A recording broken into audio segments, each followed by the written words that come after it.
And we continue at 2:05 in the afternoon. Talk Radio 790 KABC, the John Phillips Show.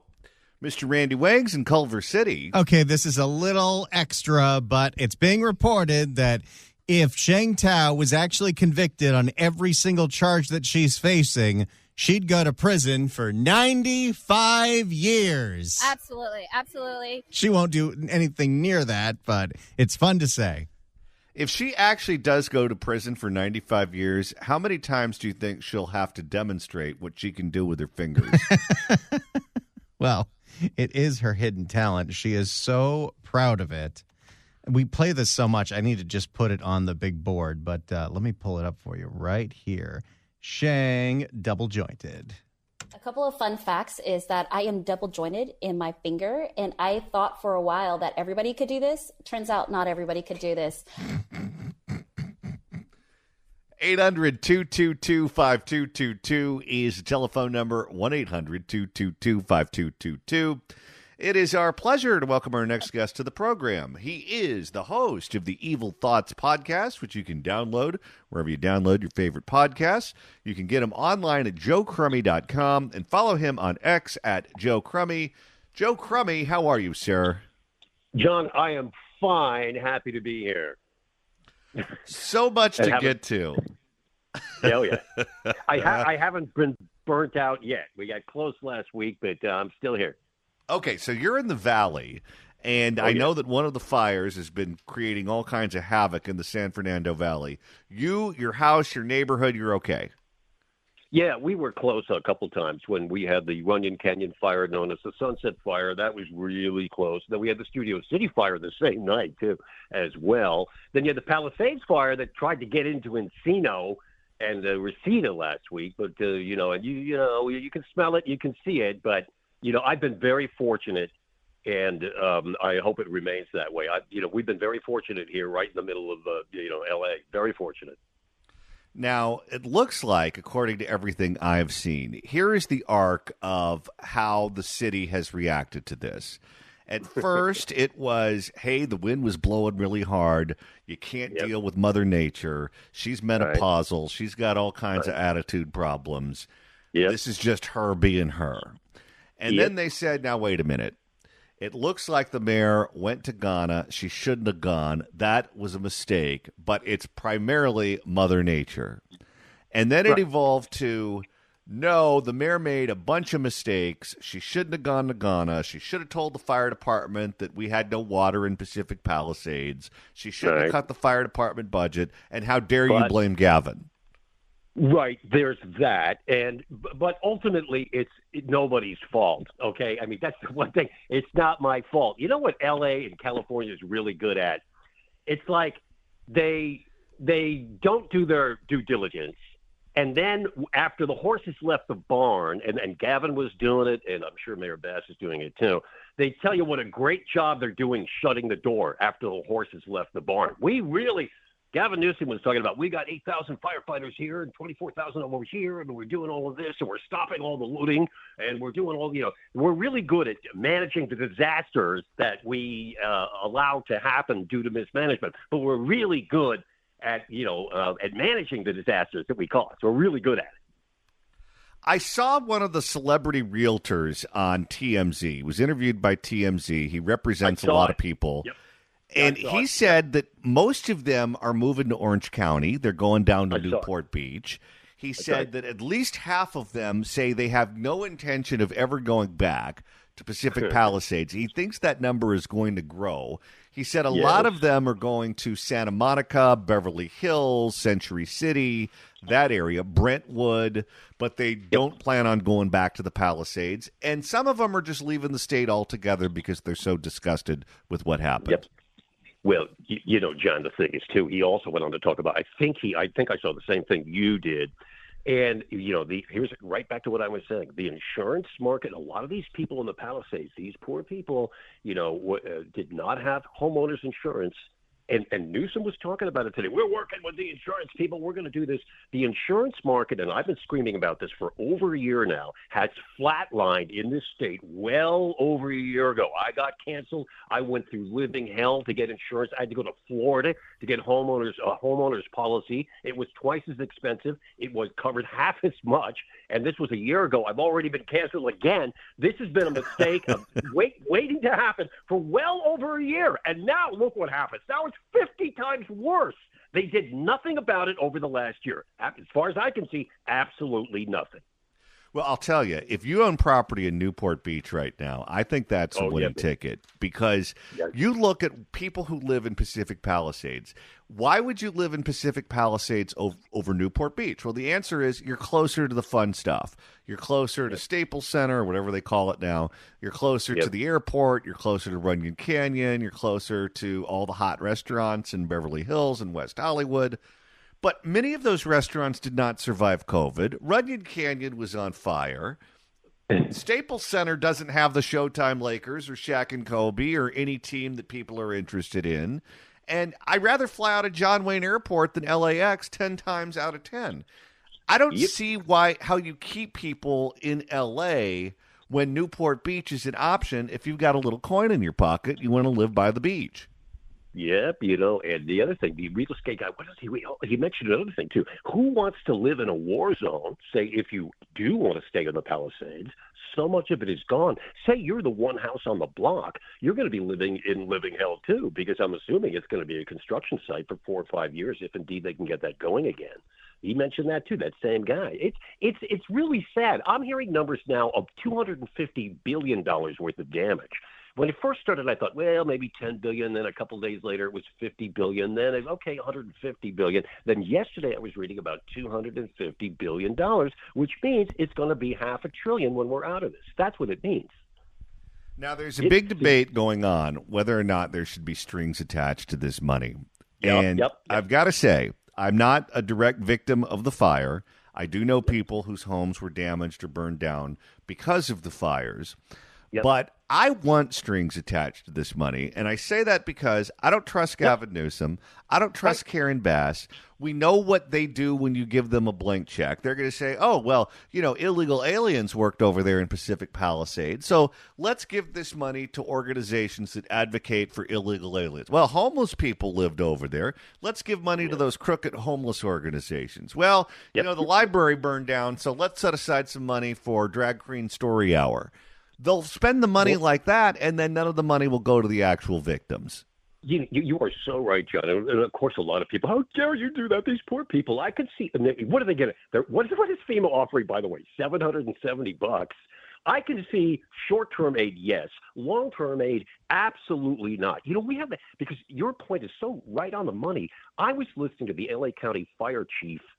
What is his name? Anthony Maloney, I think, and he was begging the homeless not to start any more warming fires. If you're experiencing homelessness right in the middle of all these fires, I looked it up.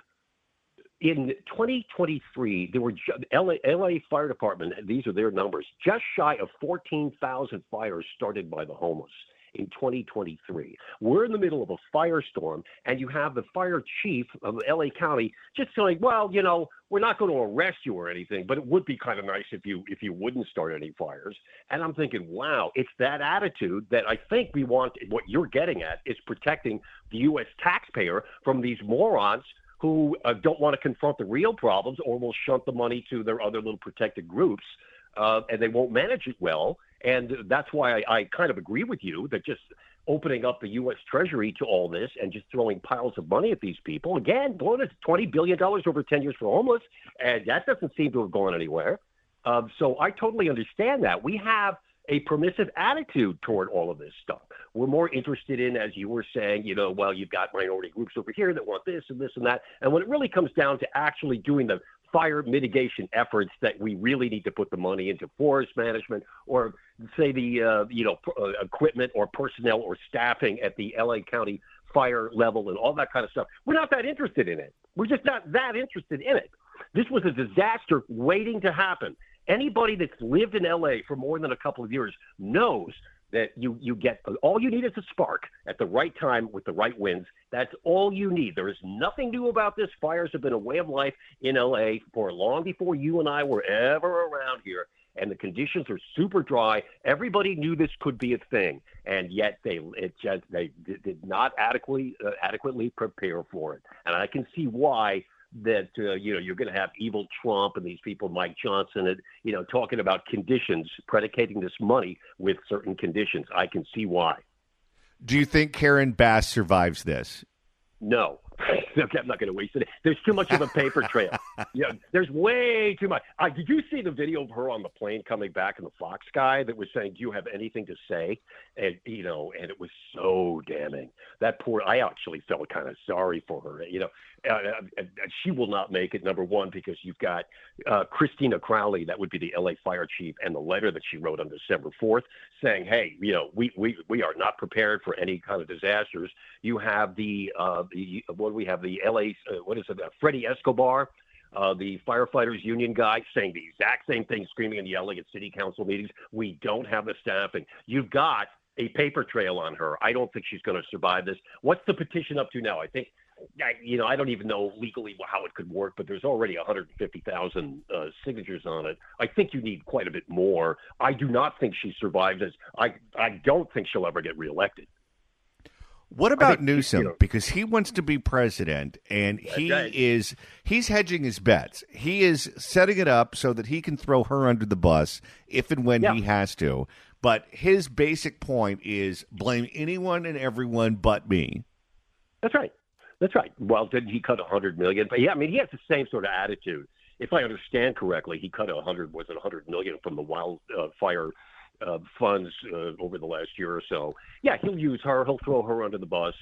I know he would like to be president. He's really great at deflection, though. And in a way, if you listen to him, and I listened to him this morning, it was probably video from yesterday or so, he's really good at, we're doing this, and I've got 8,000 firefighters over here, and all this looting that's going on. I'm working on that, too, and I'm working on this, and I'm working on that. This is entirely predictable what happened in Los Angeles, and he's the big guy at the top, and I think he has a much better chance of talking his way out of this than Karen Bass. She's too close to the fire. Yeah, I think so too. I think at the beginning, I thought that they were going to rally the wagons around her, but that position became indefensible. Global warming didn't send out those text messages by mistake. Global warming didn't forget to tell the fire department there was no water in Pacific Palisades. Global warming didn't decide to go to Ghana after they were told about the wind. That was all her. Wouldn't you like to have been, when was it, maybe a week ago now, a fly on the wall in the meeting? This was the day that Christina Crowley, the LA Fire Department chief, went to, was it NBC Local LA, and then went on CNN and threw the mayor under the bus. I remember that. I went, oh, boy, this is great. Look at this. And then they had a meeting that night in the mayor's office. Oh, would you have loved to have been a fly on the wall for that one? Oh, and it's not just the mayor. I'm sure the city council must hate her, too, because they had to vote for all of that stuff. She walks those halls at City Hall. She's going to be like Caitlin Clark in the paint. She's going to just take nothing but elbows. Well, speaking of that, this state, California, has been leading with its chin, for 20 years now, easily, and we got popped. There's no question about it. They've been playing fast and loose, and they got nailed, and they did. This was entirely predictable. It's very sad. It's a huge disaster, and just the look on Karen Bass's face when she was going to get off that airplane, you knew right then. I could see the look on her face. She knew she was in a lot of trouble. We're speaking with Joe Crummey, who you could get on the internet at joecrummey.com and follow on X at Joe Crummey. Joe, will we have you here on Monday? Yep. That is Inauguration Day for President-elect Trump. It was supposed to happen outdoors. They're now moving it indoors. They say it's because it's going to be freezing in Washington, D.C., which is true. However, we have seen two different assassination attempts on the former president at outdoor settings, one in Pennsylvania and one in Florida on the golf course. If you put that many people in that tiny amount of space, I would imagine if you're not on your A game, you could have another potential assassination attempt, which they, of course, do not want. Yep. Do you believe they're moving it indoors due to the weather or due to the security threat? I think it's probably a security threat. It could be both. I don't know. That's above my pay grade. I don't disagree with the thing you said, though. But let me tell you this. It's a digression, but there's going to be a point to it. Take you back to Thanksgiving. I bought myself a turkey at Kroger. There's a point here. I'm not just rambling. And it was like $30, and it came out great, John. Turkey came out great. The gravy came out great. Everybody's satisfied. It was cooked perfectly. About 3 or 4 days later, I said to myself, gee, it worked out so good. Why don't I go back and pick up a turkey like at half price? And I did, and I threw it in the freezer. And I just took it out this morning because on Monday I'm going to cook that turkey, and that's going to be my Thanksgiving 2.0. And I will give thanks, right? That's it. I will give thanks on Monday. And my fingers are crossed that nothing happens crazy in D.C. besides Antifa running through the city, starting fires, and doing the normal stuff. I'm ready for that, and I think everybody's prepared for that. The big stuff like assassination, who Alex Jones is talking about nuclear issues and all kinds of crazy stuff. We pray to God we don't see anything like that. I assume we're going to see the usual rioting, don't you? Oh, yeah. Well, that happens anytime someone wins the Super Bowl or the NBA championship, or we elect a new president, or I don't know. Anything big happens. A gender reveal party. How many fires have been started at gender reveal parties? A lot. Would you ever consider going to something like an inauguration? I've got a family member that is going. He's a lawyer from Albany, and he is going. And so I'll get an update from him. Would I go? Yeah, if somebody, invited me, I'd be honored. Yeah, I'd go. Especially if it's, I think we are at a possible inflection point here in the United States. I'm pretty cynical, John. Washington doesn't change. It likes it the way it is. But I really like the idea that there is a parade of, Democrats who don't want to be at the inauguration, who don't want to be there. And in a way, I'm not even mad like you're acting like petulant children or you don't respect the office and all that. In a way, I think it's fitting. Some of these people in D.C. represent a political climate and a system that I'm hoping we're turning the page on. I'm not sure that it's going to be a walk in the park here because I don't think it is. Federal judges are going to come out of the woodwork to stop Trump on every single thing he does. God knows whatever the haters have in store for Trump this time. I think he's a lot more prepared this time than he was last time. But I just think that, if they don't show up, if Nancy, Miss Insider Trading doesn't show up, it's fitting she not be there. If your Alexandra Cortez lady isn't there, that's fine. If the other presidents, Clinton and Obama and who's the other one, Bush, don't want to be at the presidential luncheon, that's fine with me. It's fitting they're not there because, we're going in a different direction, and I like to think that we're turning a page. I'm very happy, like you, with the election results, but I've got to say, if given the opportunity, I don't think I'd go. And I don't think I'd go because when the whole world zigs, I like to zag. I mean, I've lived here my entire life. I have not been to one Rose Parade. The thought of camping out on Colorado Boulevard in the freezing cold with 9 million other people. I completely get it. Like, I wouldn't go to the Greenwich Village Halloween parade when I was in New York. It's the last place you want to be. Would you want to be in Times Square? No. New Year's Eve? That's the last place I want to be. Are you kidding me? So, I mean, I get your point there. I was just thinking, would it be an honor, et cetera. In terms of actually having to do it and the logistics behind it, what a mess. The whole time I'm thinking, how long do you think it takes you to find a bathroom? Well, yeah, you got to take a peek. Hello. Well, you're going to be drinking coffee to stay warm. Right. I know. That's the thing. You're only renting that coffee. Same thing with the beer. You're just renting it just for a few minutes there. Yeah. Well, there's the thing is, so your answer, I guess I'm in the same boat as you, John, but I avoid crowds, and I'd rather just as soon watch it, from the confines of my lovely living room. I'd rather just as soon watch it, and then comment on it. That's the fun. You're in a position where you get to comment on it, and that's enough for me. All right. Joe Crummey, everyone, host of the Evil Thoughts podcast.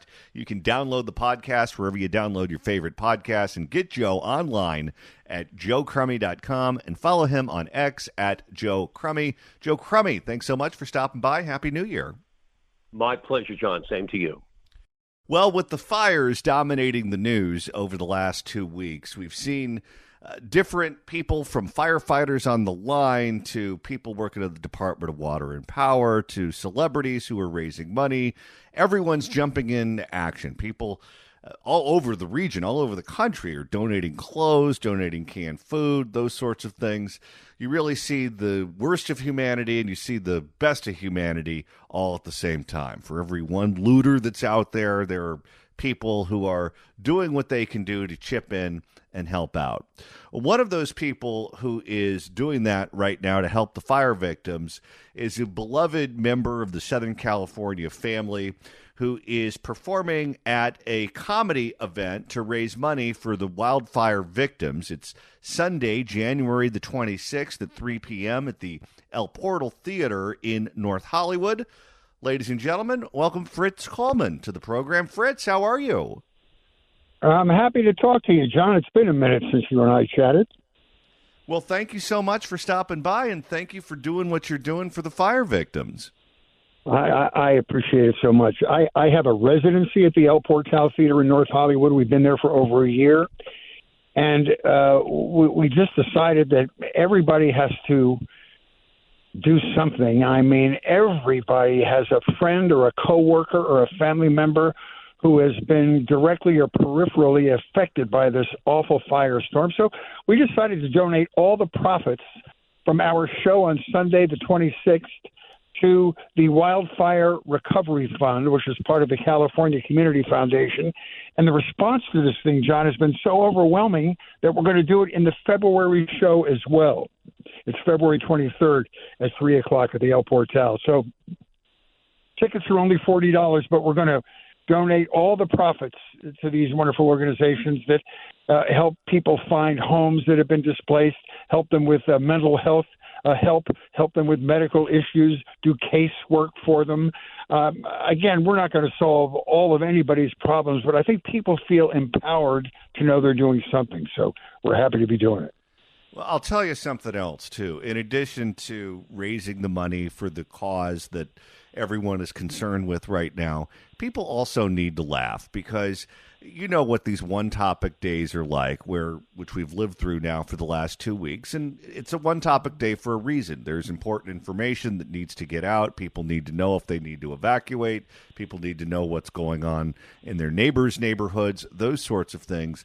But it's stressful. It gives you anxiety, and for people who have lost their house or lost their property or lost their animals or whatever the case may be, it's unbelievably traumatizing.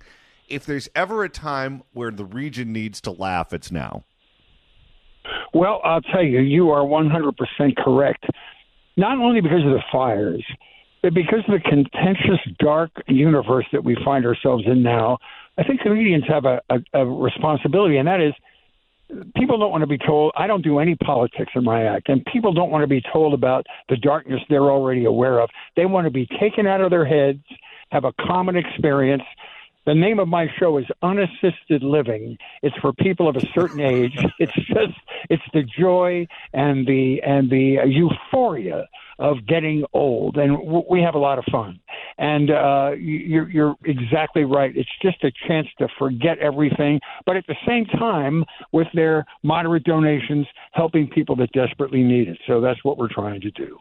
Well, it's so therapeutic if you're in the audience, because one of the things, and people do this with different entities. There are some people who go to church where you sit down and you just forgetting about your outside problems and you learn about the Bible, or you sing, or you do whatever. Some people use movies for that purpose, where you go to a movie, they turn the lights off, and you become engrossed in some other story other than the life that you're leading.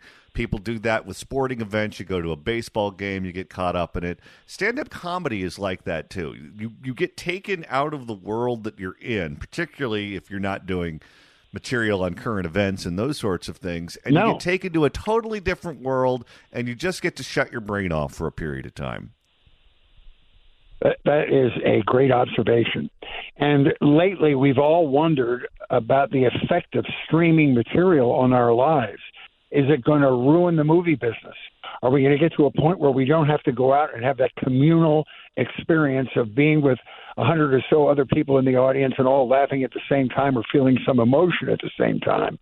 But I think you will find out that a live experience with a group of your friends and neighbors has never been more therapeutic, as you say, than it is right now. So you're exactly right, and that's what we hope to provide for folks on January 26th and February 23rd.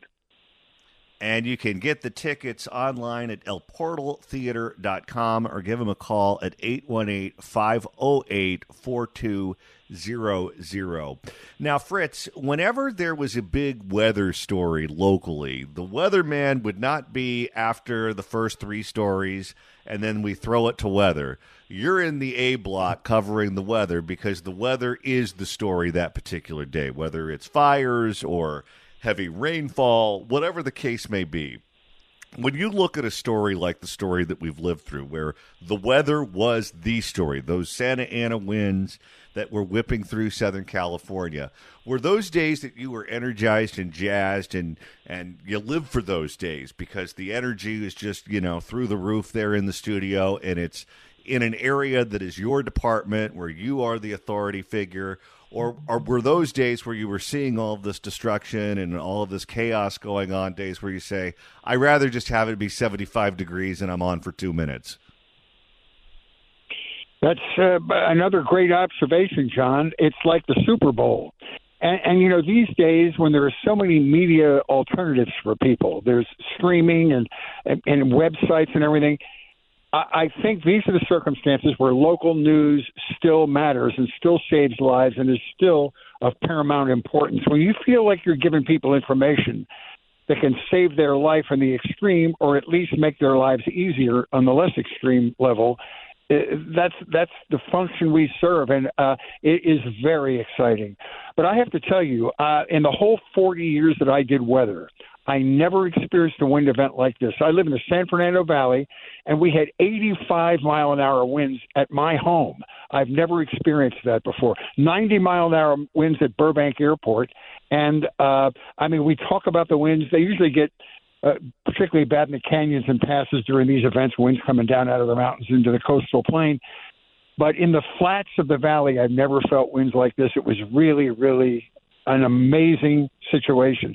And that's why I really feel a lot of empathy for city fathers and elected officials and people whose job it is to protect us from this stuff, and the firefighters. This was an unprecedented event. People say, well, how come we didn't have enough water, and how come we didn't have enough firefighters? There's no way we could prepare for an event like this because it just didn't seem possible. We've never had one like this. So as a viewer now and a retired person looking in from the outside, I have great respect for all the media that all channels are providing a great service. The wind was so bad, there was a ground stoppage at Burbank Airport. Planes were not allowed to take off. Planes were not allowed to land. I think for a minute, and correct me if I'm wrong, the same thing was true at Ontario Airport out in the Inland Empire, where those planes were not allowed to land as well. And you say, well, kudos to the firefighters and everyone who was dealing with what the winds were producing in those canyons. But you think to yourself, oh my God, imagine being a pilot trying to land that right when the winds kicked up. No. Imagine being on the plane. I'm a bad traveler to begin with. And, man, I'd have my head between my legs. There's just no way. And it was – they had stoppages at Burbank and Ontario's windy on a good day because that's the Inland Empire. It's always a gusty area out there. But you're right. And so, it's like these Category 5+ hurricanes, Katrina, all that they've seen in the Southeast, the North Carolina hurricane earlier this year. These are unprecedented weather events. Now, we shouldn't get into a conversation about global warming. I don't want to do that. But there is climate change, because here's what I know. I am in no position to offer a political point about whether or not climate change is affecting all of our lives. But I will say this. In the last 10 years that I did weather, every single type of record that we kept was broken. High and low temperatures, number of tornadoes in Tornado Alley, broken. Extremes of tornadoes, broken. Hurricanes, the frequency of hurricanes during hurricane season, the severity of those storms, all the records were broken. So something is afoot. So in all those situations, although I don't think they've been as extreme as the Southern California fire season, the ability to foresee something that catastrophic is almost impossible. So I'm trying to give a little slack to those who are getting criticized for our lack of preparation.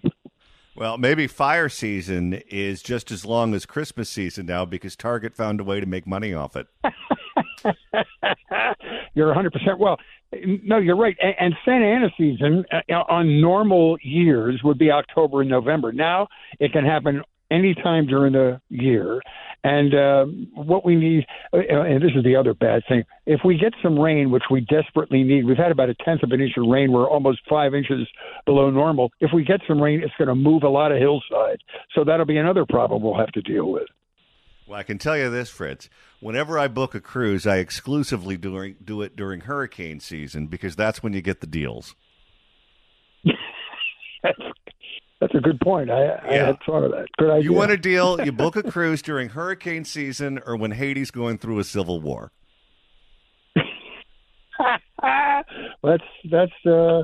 That's a good note. Good travel tip. All right. The comedy show is Sunday, January the 26th at 3 p.m. in North Hollywood. If you want tickets, you can do it online at elportaltheater.com. Or you can give them a call at 818-508-4200. And Fritz, you're doing another show in February as well, right? Yes, and we're going to give the money from that one on February 23rd to the Wildfire Recovery Fund as well because the response has been so amazing. And I really appreciate you giving me a chance to talk about it, John. You're awesome. For sure. Thank you so much for doing this, and thank you so much for stopping by. Go have some laughs with Fritz Coleman in the San Fernando Valley on January the 26th. If you'd like to email the show, you can do so at johnnydon'tlikeshow@gmail.com. That's johnnydon'tlikeshow@gmail.com. And Randy, if you want to listen to us over the weekend or on the holiday on Monday, because we won't be here doing a live show, we're coming back on Tuesday.